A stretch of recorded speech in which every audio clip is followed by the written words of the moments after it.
UK vaccinated 137,000 people from COVID last week. Here's a summary of the article. More than 137,000 people have received a coronavirus vaccine in the UK, it has been announced. The first person in Britain to get a coronavirus jab outside a clinical trial was 90-year-old Margaret Keenan. A priority list has been drawn to determine which people are eligible to receive the vaccine in what order, mostly based on age and increased risk of suffering seriously from catching the virus. 2. All those aged 80 and over, as well as frontline health and social care workers. 3. All those aged 75 and over. 4. All those aged 70 and over, as well as clinically extremely vulnerable individuals. 5. All those aged 65 and over. 6. All individuals aged 16 to 64 with underlying health conditions which put them at higher risk of serious disease and mortality. 7. All those aged 60 and over. 8. All those aged 55 and over. 9. All those aged 50 and over. This post received a score of 26,000, with an upvote ratio of 96%. Here are the top comments in response to this article.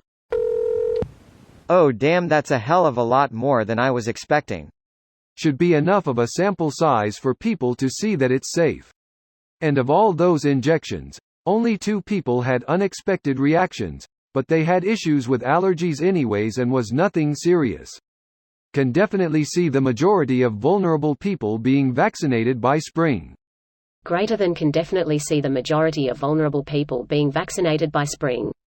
Matt Hancock, our Secretary of Health, has said a few times that nearly the entirety of the UK will be vaccinated by April and that 2021 will be a summer everybody in the UK can enjoy. Obviously things have been changing weekly, but I'm pretty optimistic that a millennial who is not at risk can have a jab by Easter bank holiday. There are 66 million people in UK. To vaccinate all by spring, you'd need to vaccinate about 650,000 people per day. If, when the Oxford vaccine is approved, it'll be very easily to widely distribute.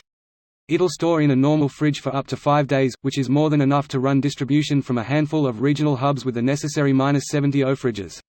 The problem with the Pfizer one is when it comes to places like Africa, South America or parts of Southeast Asia where you can have multi-day transit times with sketchy infrastructure once you leave the major airports and cities.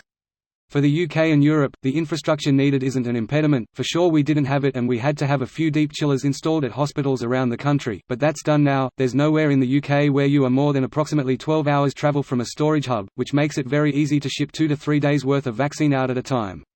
Heck, if you're giving it out as fast as you can get it, which we should be, then it should be inside a person within 4 to 5 days of leaving the factory.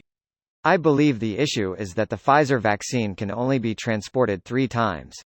Leaving the factory in Belgium to the UK is once, getting to a vaccination facility, hospital is twice, and there's not much room for a fuck-up, needing a third transportation. They seems pretty arbitrary. Just 3 trips? Like is distance and time not a factor? It's probably 3 trips because time and distance is the biggest factor. Whether you're shipping at 100 miles or 10 miles, prepping for transport takes the same amount of time. So I imagine it's not exactly 3 trips, but I'm certain they've done some kind of cost-to-benefit analysis. Maybe a 4th trip is fine in terms of keeping the drug safe, but the cost and time sink of a 4th transport prep cycle might be excessively wasteful when efficiency is extremely important right now. This video was automatically created by Reddit to speech. The article and comments in this video were selected from Reddit according to their upvotes, and any paraphrasing was performed by smmry.com, without any human intervention.